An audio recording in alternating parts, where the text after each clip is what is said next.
भगदड़ सबसे ज्यादा धार्मिक आयोजनों में ही होते हैं। लगभग 80% भगदड़ धार्मिक है। जो मरे वो कौन थे?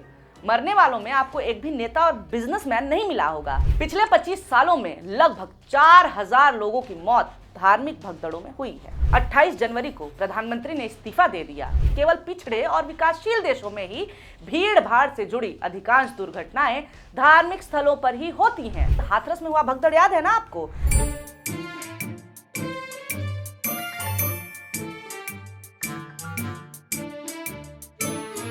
नमस्कार, मेरा नाम है निवेदिता शांडिल्य और आप देख रहे हैं पॉलिटिक्स। घाटों पर बिखरी लाशें, अस्पतालों में फर्श पर पड़ी लाशें, लाशों के बीच अपनों को तलाशते लोग, घाट पर बिखरे कपड़े जूते चप्पल, रोते बिलखते लोग, पुण्य की चाह में पैरों तले कुचलती जिंदगियां, अस्पताल पहुंचाए जा रहे भक्त। ये तस्वीरें हैं महाकुंभ की। इस वक्त जब हम ये रिपोर्ट तैयार कर रहे हैं, लगभग 30 लोगों की मौत की खबर आ चुकी है। सैकड़ों घायल हैं। मृतकों की संख्या अभी और भी बढ़ सकती है। कुंभ में केवल एक भगदड़ नहीं हुई, दो भगदड़ हुई है। सरकार और प्रशासन मिलकर के ये साबित करना चाह रहे हैं कि दुर्घटना केवल एक जगह पे हुई है और वो भी छोटी सी। दूसरी भगदड़ के बारे में सवाल पूछे जाने पर कुंभ के डीआईजी कहते हैं कि दूसरी भगदड़ हुई है या नहीं हुई है ये उनके संज्ञान में ही नहीं है। गजब गजब भाई साहब। जहां पे इनका दावा है कि हजारों सीसीटीवी है, वहां पे भगदड़ हुई है या नहीं है इनको पता ही नहीं चल पा रहा है। जहां पे ये हजारों ड्रोन उड़ा रहे हैं, वहां पे डीआईजी को पता ही नहीं चल रहा है कि भगदड़ हुई है या नहीं हुई है। इसका मतलब साफ है कि तुम भी जानते हो कि हुआ क्या है, मगर छुपाने की कोशिश कर रहे हो। ये धार्मिक हत्या नहीं है तो और क्या है? भगदड़ के बाद मुख्यमंत्री योगी को दुर्घटना से ज्यादा चिंता इस बात की थी कि कहीं दुर्घटना की खबर लोगों को पता न चल जाए। प्रशासन तो काम पर लगा ही था, साथ में गोदी मीडिया को भी काम पर लगा दिया गया। विक्टिम ब्लेमिंग करो, मरे हो कुंभ में, डिजर्व करते हो। देखिए जरा कैसे आम लोगों को गोदी एंकर रजत शर्मा दोषी ठहरा रहे हैं।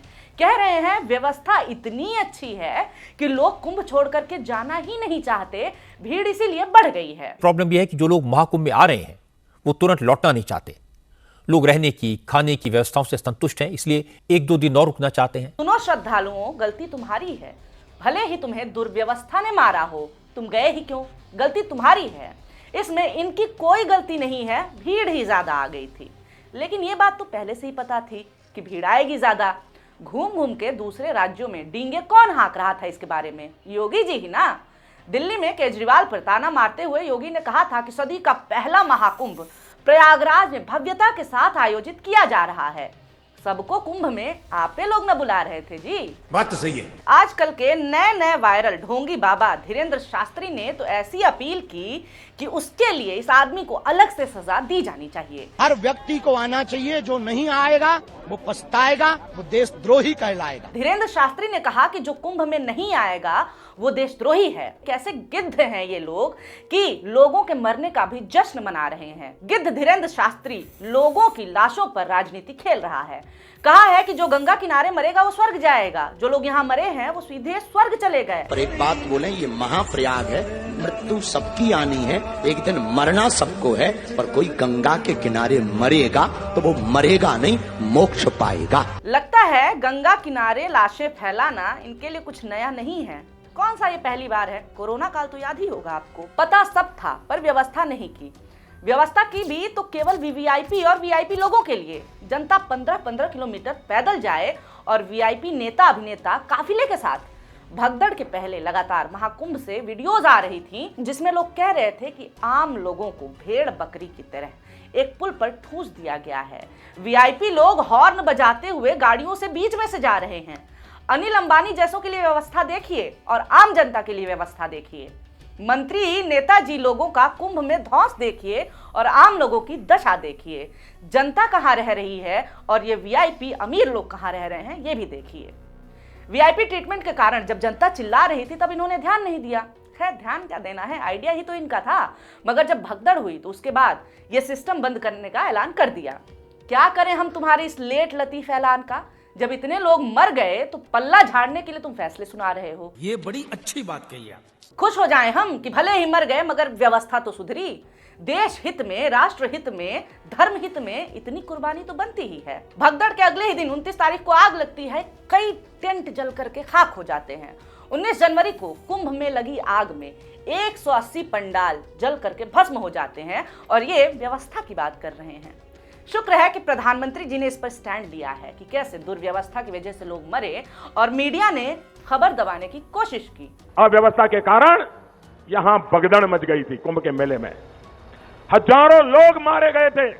सरकार की इज्जत बचाने के लिए पंडित नेहरू पर कोई दोष न मर जाए, दाग न लग जाए, इसलिए उस समय के मीडिया ने भी ये चीजें दिखाने की बहादुरी नहीं दिखाई।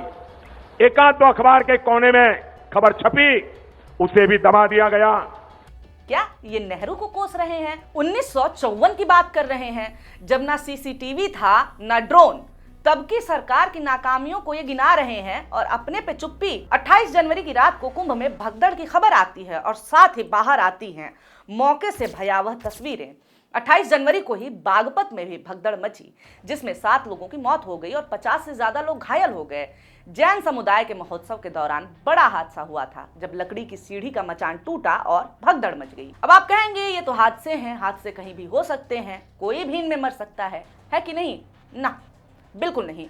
ये हादसे नहीं हैं, ये दुर्व्यवस्था द्वारा कराई गई हत्याएं हैं। इनमें हर कोई नहीं मरता, मरते हैं आम लोग, गरीब लोग, दीनहीन श्रद्धालु। वीआईपीओं के लिए तो अलग से रास्ता बनता है, वीआईपी ट्रीटमेंट मिलता है।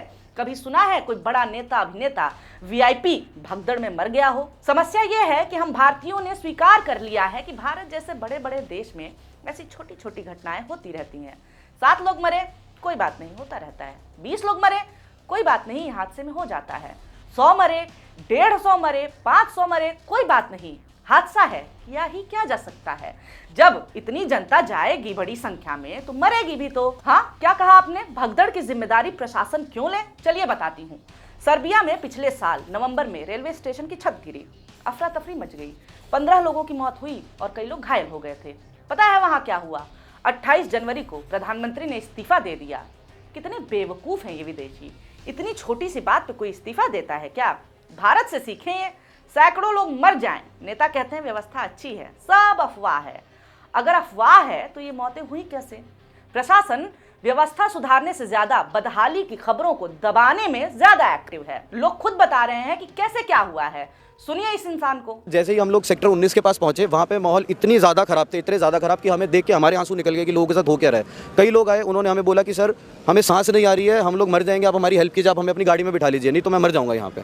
मैं भी प्रो मोदी और प्रो योगी रहा हूँ हमेशा से, लेकिन ये देख के I don't want to involve politics here, लेकिन इंतजाम के नाम पे देयर वाज नथिंग। प्रधानमंत्री मोदी ने भी हादसे पर दुख जताया, मृत श्रद्धालुओं के प्रति संवेदना व्यक्त कर रहे हैं। कह रहे हैं कि योगी जी से बात की है, क्या वो भी अफवाह फैला रहे हैं? प्रधानमंत्री जी भी आप ही की पार्टी के हैं, अपनी ही पार्टी की सरकार यूपी में है, फिर अपने ही सीएम के खिलाफ अफवाह क्यों फैला रहे हैं मोदी जी? आखिर हुआ क्या है इलाहाबाद, अरे माफ करिएगा, प्रयागराज में? बताए सरकार, बताए प्रशासन, एक दिन में 2 हादसे, धार्मिक हादसे, और जिम्मेदार कोई नहीं बल्कि खुद जनता है। पिछले साल हाथरस में हुआ भगदड़ याद है ना आपको, जब हाथरस में धर्मांधता ने एक बार में 122 से ज्यादा लोगों की जिंदगियां खा ली थी। जो मरे वो कौन थे? मरने वालों में आपको एक भी नेता और बिजनेसमैन नहीं मिला होगा। मरे आम लोग, गरीब लोग, मरी बाबा के झांसे में आई हुई मासूम औरतें। भोले बाबा जिसके दर्शन के लिए हाथरस में भक्त जमा हुए थे, वो तो अपने भक्तों को मरता हुआ छोड़ करके फरार हो गया था। ये पहली बार नहीं है जब कुंभ में इस तरह की कोई घटना हुई है, इससे बड़े बड़े भगदड़ कुंभ में देखे गए हैं। भगदड़ सबसे ज्यादा धार्मिक आयोजनों में ही होते हैं, लगभग 80% भगदड़ धार्मिक है। यकीन नहीं होता तो ये आंकड़े सुन लीजिए। राष्ट्रीय अपराध रिकॉर्ड ब्यूरो के आंकड़ों के अनुसार 2000 से 2013 तक भगदड़ में लगभग 2000 लोग मारे गए। 2013 के बाद भी कई भगदड़ हुई है जिसमें सैकड़ों लोग मरे हैं, उनको भी जोड़ लीजिए। International journal of disaster risk reduction द्वारा प्रकाशित 2013 के एक अध्ययन में पता चलता है कि भारत में 79% भगदड़ धार्मिक सभाओं और तीर्थ यात्राओं के कारण होती हैं।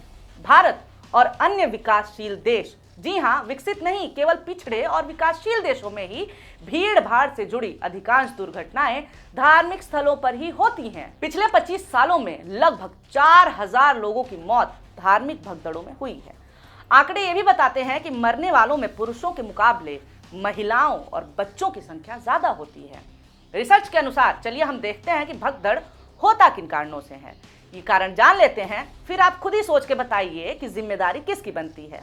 पहला कारण, क्षमता से अधिक भीड़ का इकट्ठा होना। इसे रोकने और संभालने की जिम्मेदारी किसकी है? प्रशासन की। नंबर 2, भीड़ को संभालने के लिए नियंत्रण की व्यवस्था ना होना। जिम्मेदारी किसकी है? नंबर 3, कार्यक्रम स्थल का गलत चुनाव जिनमें कोई स्पष्ट निकास मार्ग नहीं। जिम्मेदारी किसकी है? आयोजन स्थल का संकीर्ण होना।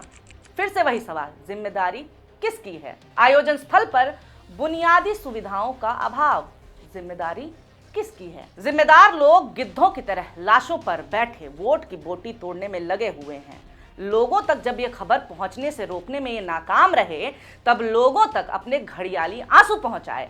मौत के आंकड़े अभी 30 बताए जा रहे हैं, लेकिन संख्या इससे बड़ी है, बहुत बड़ी है, बस छुपा दी गई है। महाकुंभ में जो चीजें हुई हैं, जिस तरह का हादसा हुआ है और जिस तरह से प्रशासन ने पूरे मामले को हैंडल किया है, उस पर आपका क्या कहना है? कमेंट करके जरूर बताएं। और हाँ, अगर वीडियो आपने अंत तक देख लिया हो, पसंद आया हो तो लाइक जरूर कर दें। ऐसे ही वीडियोस आपके सामने आते रहें, इसके लिए हमारे चैनल मॉलिटिक्स को सब्सक्राइब करना ना भूलें। वीडियो देखने के लिए बहुत शुक्रिया, बहुत धन्यवाद।